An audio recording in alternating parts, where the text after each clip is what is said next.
Alright, what's up, y'all? So I'm doing this video before I harvest my sweet potatoes. So I got a couple of steps, and I'm gonna try to tell y'all about the steps. So when you growing these sweet potatoes, I know people, I didn't really get a harvest. I got a little. If it was your first time growing sweet potatoes, let me show y'all this right quick though. This stuff here is crazy. Can y'all see? I think this is fleabane. Whatever it is, y'all can see, it's basically like a tiny little daisy. But the bees love this stuff. I love leaving stuff like this for the bees. Um, Things that the bees love, I love to leave. Um, because they really, oh, this white man, he got on the shortest shorts in the world. I believe his testes is hanging out them shorts. Is so short. Let me tell you something.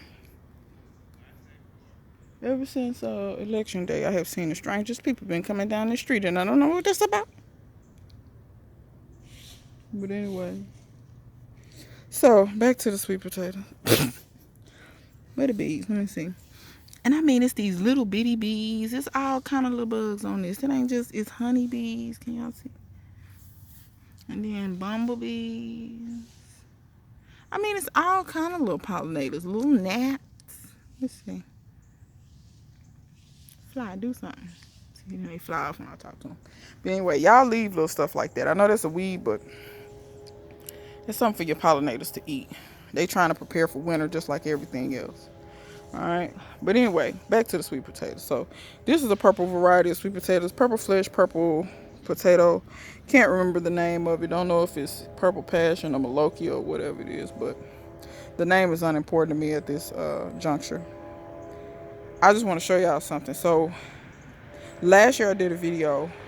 And I actually planted these last year. Oh, there's a flower. I wonder, do the bees go up in there? Anyway, I planted these last year. Got okay looking vines. They look nothing like this. Like how all this is spread all out. Because this is honestly, from that end to that end, that's probably 10 or 15 feet. And from all the way from this side all the way to that side is 10 feet. So this is, a nice amount of room. I planted these last year. Didn't really get spectacular vines. Didn't really think I had a harvest. I dug around a little bit. I see some more onion I missed. I missed about 4 or 5 onion. Let me get to that in a minute. Anyway, I'm just seeing stuff as I'm looking. But didn't think. I'm wondering, do something go in there? It's a butterfly moth or something going down in there. Let's see, can I get it before he fly off? Can y'all see up in there? See the wings? Okay, all right. Sweet potato, bringing the pollinators. Anyway, so didn't think I had a harvest. Dug, and I actually had 4 small potatoes. They were only like about 3 or 4 inches long. 4 small potatoes, but they were pretty though. And I said, okay, y'all saw him fly out. Anyway, so I said, I'm just gonna put these potatoes back in the ground. I put them back in the ground in the winter. I just stuck the whole potato in the ground, covered it up with dirt, covered it up with a ton of pine straw. We had a really mild winter. I knew that they weren't gonna freeze. And I was like, if they come up in the spring, they come up in the spring. Lo and behold. And y'all remember, I planted my onions right here. When I planted my onions, there was no sweet potatoes. About a month after I planted my onions, I saw the sweet potatoes start coming up out of the ground. I'm like, good. The potatoes didn't rot in the ground. And I did not water them through the winter. I just planted them in the ground, left them. That's how they would do in nature. In nature, if nobody digs this crap up, all these vines die back. And, the potatoes will sprout new vines in the springtime. They'll continue to do their thing. That's how it will work in nature. So that's what I did. Put the potatoes in the ground, left them, didn't water them, didn't do nothing. Just put pine straw on top of them to kind of insulate them in case it got cold. It never really got that cold. They came up after I planted my onions, and that's what I want to tell y'all. When you got a space this big, if you cannot allocate this much space to sweet potatoes, don't worry about it. Sweet potatoes grow so far up under the ground. If you mound this dirt up good, you can plant other stuff in between here. For instance, I just happen to have cages, and some of my sweet potatoes is growing up on the cages. But you could easily plant you some tomatoes in there and let the sweet potatoes just vine out on the ground. You could plant onions like I did. The onions grew more vertically. This went out on the ground. You could plant okra. The okra would grow more vertically. The sweet potatoes would just vine all around them. It's just like the Three Sisters method. The Three Sisters method, you're going to grow your corn, which is vertical. Your beans grow up the corn. And true enough, if you grow something vertical, these vines might try to climb it. It just depends. But your pumpkins vine out on the ground and shade the ground. And what does this shading the ground do? It helps the ground stay moist. So if you did this, you could kind of do it, maybe not Three Sisters, but Two Sisters. Grow you something that's fairly vertical. Let's say okra. Grow your sweet potatoes all around it. This would shade the ground, and you wouldn't have to water your okra as much. Granted, okra don't need that much water anyway. Or when I had my onions, I didn't have to water my onions that much. I fed them to make sure that they bulbed up and got big and pretty. But this kept the ground nice, shaded, cool. The onions, the pests didn't really want to fool with the oniony smell, so they left my sweet potatoes alone. That's another thing. You see what I'm saying? So always intermix and interplant. Do not be scared to interplant stuff. Y'all stop thinking your stuff got to look perfect and clean, just like when you see on Better Homes and Gardens. If you're not making money, if Better Homes and Gardens ain't paying you to come to your house and take pictures, and you really trying to grow and you trying to eat, because let's be honest, just put yourself in a category. Is you really trying to feed your family, or is you trying to be cute? Which one we trying to do? Now, if you trying, I'm not knocking. If you trying to be cute, go ahead.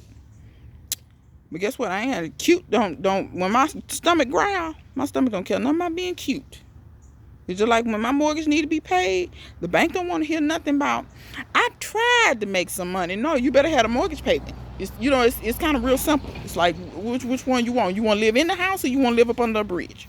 You know what I'm saying? Do what you need to do. So, I'm the type of gardener, farmer that looks ain't number one for me. I don't need my rows to be straight.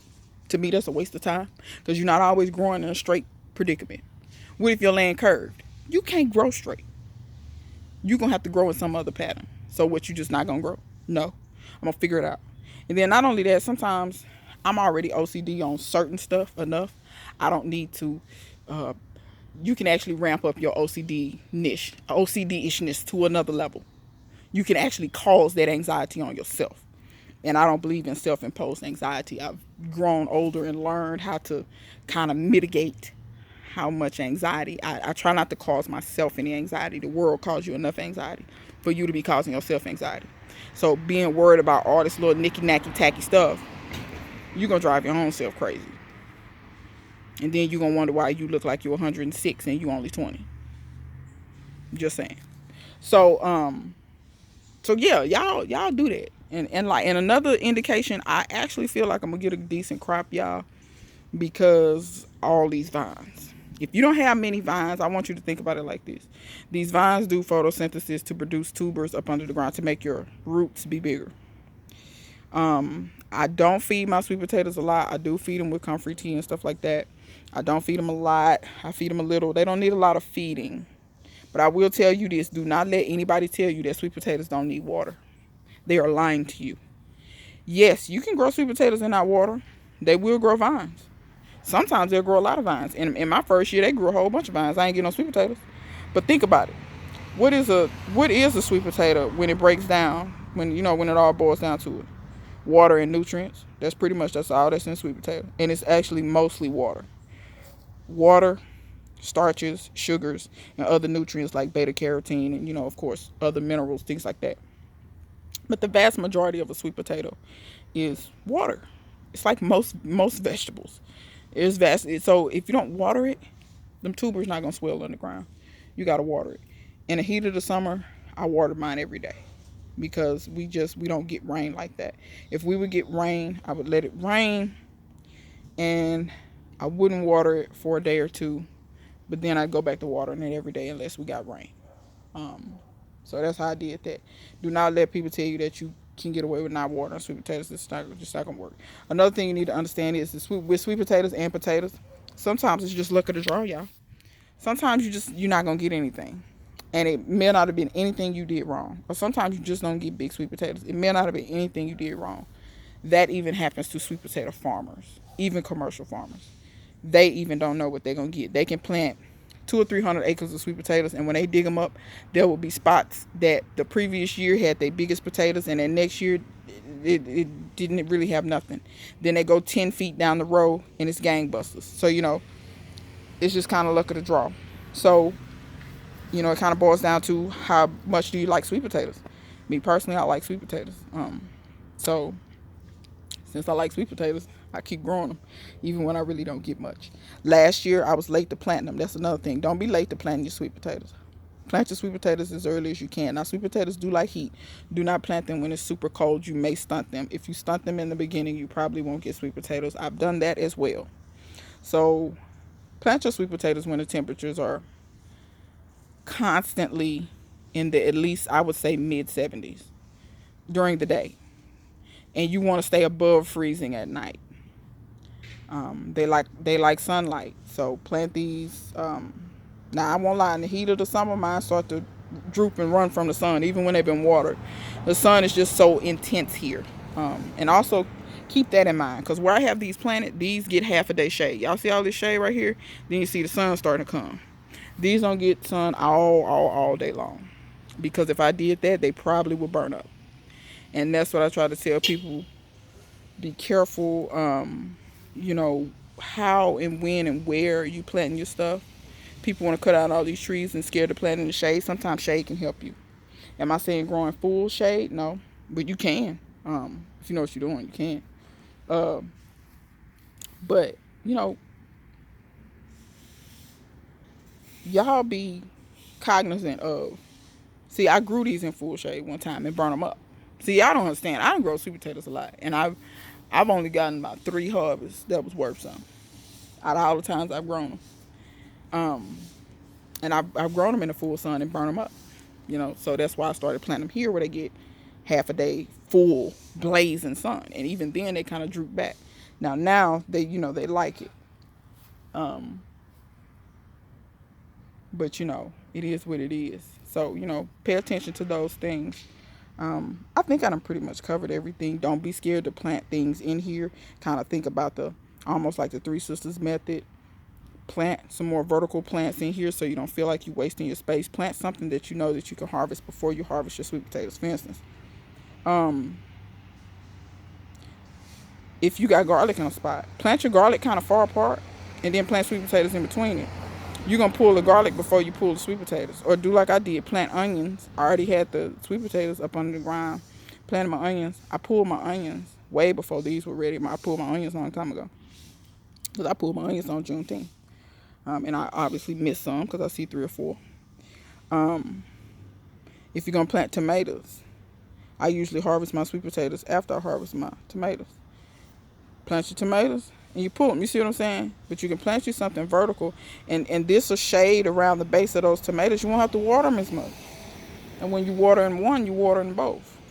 So kill 2 or 3 birds with one stone. Y'all got to be thuggish and start knocking 3 or 4 people in the head with one brick. You see what I'm saying? Y'all want to take a marble and try to kill 20 people with one marble. That ain't gonna work. Get you one big ignorant brick and knock 3 or 4, 5 people in the head. People are problems in the head. You hear what I'm saying? So yeah, I think that's about it on sweet potatoes, y'all. I'm gonna shut up. It's 13 minutes. I'm gonna come back at y'all when I actually dig these sweet potatoes. Another thing is, before you dig your sweet potatoes, to guarantee you get you some plants, cut you off some slips and go ahead and start your slips. You got all this vine out here. Go ahead and start your slips off and get them going before you even dig them. So tomorrow I'm probably gonna cut off slips and get me some slips going.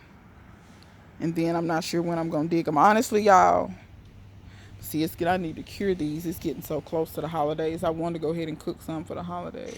I don't want to have to buy no sweet potatoes. I'm buying sweet potatoes, I'm growing them. But yeah, that's what I think I'm going to do. I better go on harvest them pretty soon so that I make sure they're cured for the holiday costs.